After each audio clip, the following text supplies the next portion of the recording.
আসসালামু আলাইকুম বন্ধুরা, আশা করি সবাই সুস্থ আছেন। বন্ধুরা, স্ক্রিনে বর্তমানে আপনারা যে ম্যাপের দৃশ্য দেখছেন, এটি ইরানের সূত্র ধরে বর্তমান পৃথিবীর বড় সংবাদ মাধ্যম বিবিসি প্রকাশ করেছে।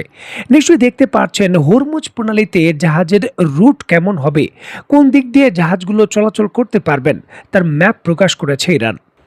ইরান পৃথিবীর সকল জাহাজগুলোকে তাদের উপকূলের কাছাকাছি যে কাসেম দ্বীপ রয়েছে তার কাছাকাছি যাওয়ার নির্দেশ দিয়েছে। এখানে ওমানের কাছাকাছি এই যে অঞ্চলটি রয়েছে, এটাকে বিপজ্জনক ঘোষণা করেছে ইরান। যদি কোনো জাহাজ ইরানের দেওয়া লাইনের বাইরে ওমানের কাছাকাছি এই অঞ্চল দিয়ে প্রবেশ করে, তাকে টার্গেট বানানো হবে এবং ইতিমধ্যেই কয়েকটি জাহাজে আক্রমণও করেছে ইরান। পরিষ্কারভাবে ইরান হরমুজ প্রণালী থেকে তার নিয়ন্ত্রণ এক চুলো ছাড় দিতে রাজি নয়। আর ঠিক এমতো অবস্থায় পূর্বের যে দুইটি রুট প্রকাশ করেছিল ইরান, সেখান দিয়েও যে কোনো ধরনের হরমুজ প্রণালীতে জাহাজ চলাচল আবার সাময়িক সময়ের জন্য নিষিদ্ধ করেছে ইরান। অত্যন্ত গুরুত্বপূর্ণ এই বিষয়টিকে কেন্দ্র করে ইরানের ইসলামী রেভলিউশনারি গার্ড কর্পস নৌবাহিনী পরবর্তী নির্দেশ না দেওয়া পর্যন্ত এই গুরুত্বপূর্ণ নৌপথ দিয়ে যে কোনো ধরনের জাহাজ চলাচল সম্পূর্ণভাবে নিষিদ্ধ করেছে। মধ্যপ্রাচ্য ভিত্তিক সংবাদ মাধ্যম মিডল ইস্ট আই তাদের এই তথ্য নিশ্চিত করে বলছে, ইরান এই ধরনের পদক্ষেপ বাস্তবায়নের জন্য বড় ধরনের সামরিকভাবে অভিযানও শুরু করেছে। দেখুন, ইরানের পক্ষ থেকে সুনির্দিষ্ট অভিযোগ করে দাবি করা হয়েছে যে বহু বড় বড় যেগুলো সুপার ট্যাঙ্কার রয়েছে, তাদের যে নেভিগেশন সিস্টেমের রাডার রয়েছে তা বন্ধ করে যুক্তরাষ্ট্রের নির্দেশে তারা ওমানের উপকূল দিয়ে চলাচলের চেষ্টা করছে। আর এই জন্যই তারা সম্পূর্ণভাবে এটি ক্লোজ করে সেই সকল জাহাজগুলোকে টার্গেট করবে এবং কিছু কিছু ক্ষেত্রে ওমান সাগরের আশেপাশে কয়েকটি জাহাজে এই ধরনের গুলির ঘটনাও ঘটেছে। ইরান বলছে যে তারা সামরিক কিছু পদক্ষেপের মাধ্যমে যে সকল জাহাজগুলোর নির্দেশনা মানছে না তাদের কিন্তু ফিরিয়ে দিচ্ছেন, আর এই জন্যই তারা এই ধরনের গুলির ব্যবহার করছেন। তবে এই ক্ষেত্রে ইরান সতর্ক করে বলেছে যে এখন শুধু গুলি ব্যবহার করা হচ্ছে, তবে এটি মিসাইলে ব্যবহার করতে তাদের খুব একটা বেশি সময় লাগবে না। তাদের এই উপকূল জুড়ে বিশাল পরিমাণের ডজন ডজন এন্টিশিপ মিসাইল রয়েছে, যা দিয়ে যে কোনো মুহূর্তে একটি বড় জাহাজকেও ডুবিয়ে দেওয়া সম্ভব।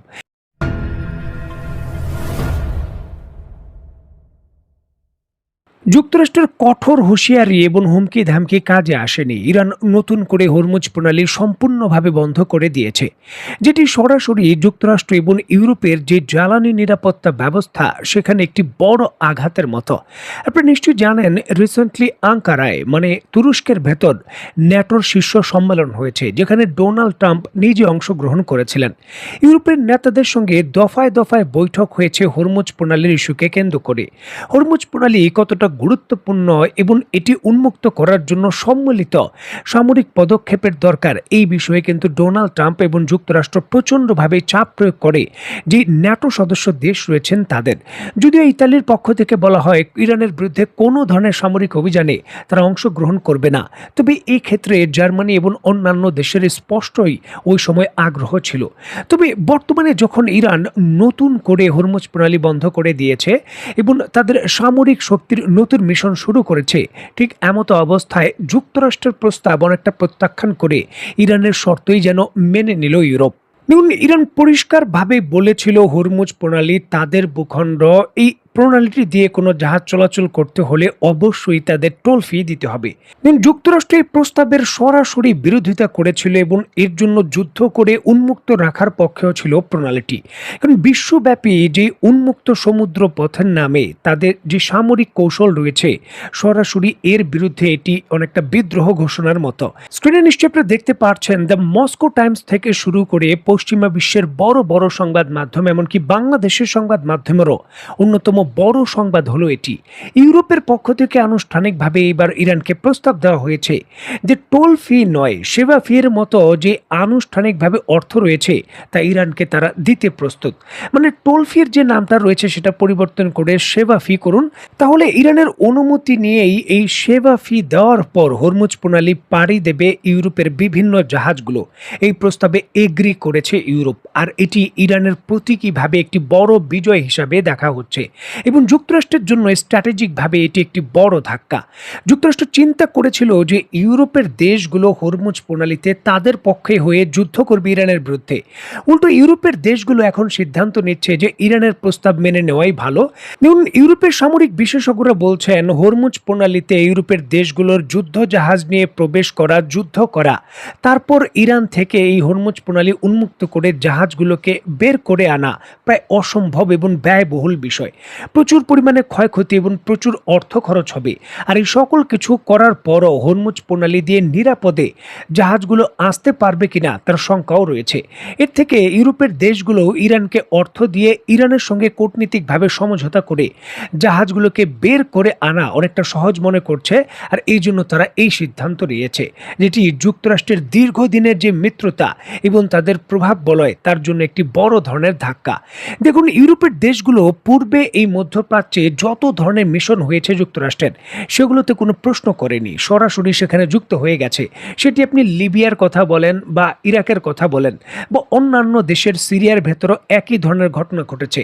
তবে ইরানের যুদ্ধটাই যেন ব্যতিক্রম, কারণ ইরান যুক্তরাষ্ট্রকে সামরিকভাবে এমন শক্তিশালী জবাব দিয়েছে যে এখন ইউরোপের মতো একটি জয়েন্ট সুপার পাওয়ার যে পুরো মহাদেশ রয়েছে এবং তাদের জোট রয়েছে, তারাও কিন্তু এই হরমুজ প্রণালীতে মধ্যপ্রাচ্যে যুক্তরাষ্ট্রের হয়ে যুদ্ধে এখন আসতে চায় না, কারণ ফলাফলের বিষয়গুলো অনেকটাই অনিশ্চিত।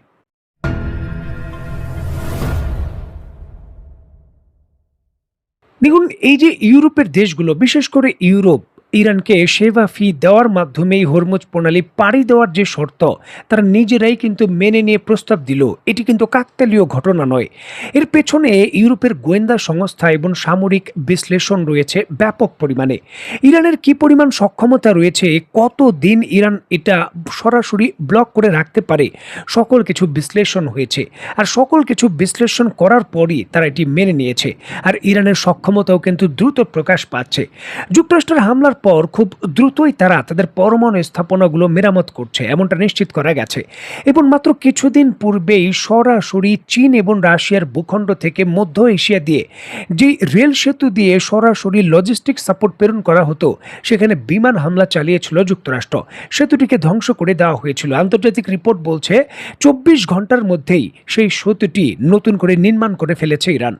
মাত্র 24 ঘন্টার মধ্যেই আক্কালা সেতু নতুন করে নির্মাণ করার বিষয়টি সামরিক বিশেষজ্ঞরা অত্যন্ত গুরুত্ব সহকারে দেখছেন। ইরানের যে লজিস্টিক সাপোর্ট এবং তাদের যে গ্রাউন্ড টিম রয়েছে, তারা কতটুকু পরিকল্পিতভাবে দীর্ঘমেয়াদী যুদ্ধের পরিকল্পনা করেছে তার প্রমাণ হলো এটি। সামরিক বিশেষজ্ঞরা এমনটাই বলছেন। দ্রুত সময়ের মধ্যে অবকাঠামো পুনরুদ্ধার, দেশের অর্থনীতিকে স্টেবল রাখা এবং মিত্রদের যে সহযোগিতা রয়েছে তার নিশ্চিত রাখার গ্যারান্টি দেয়।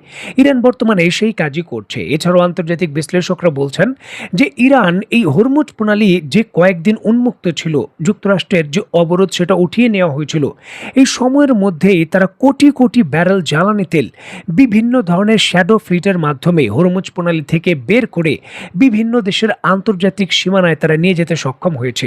সুতরাং আরেকটি দীর্ঘ সময় লড়াই শুরু হলেও ইরান তার জ্বালানি তেলের যে রপ্তানির বিষয়টা, সেটা মোটামুটি স্বাভাবিকভাবে উল্লেখযোগ্যভাবেই সেটা বজায় রাখতে পারবে, যেটিও যুদ্ধক্ষেত্রে তার স্ট্রেংথ হিসেবে বিবেচনা করা হচ্ছে। দেখার বিষয়ে এই সকল বাস্তবিক যে উপকরণগুলো রয়েছে সেটা প্রকাশ্যে থাকার পর যুক্তরাষ্ট্র এখন ইরানের বিরুদ্ধে আনুষ্ঠানিকভাবে কি শক্তিশালী পদক্ষেপ নেয়। তো বন্ধুরা, আজকের মতো বিদায়। নতুন কোনো ভিডিও নিয়ে আবার দেখা হবে। সেই পর্যন্ত সবাই ভালো থাকবেন, সুস্থ থাকবেন এবং বাংলাদেশকে ভালোবাসবেন। আল্লাহ হাফেজ।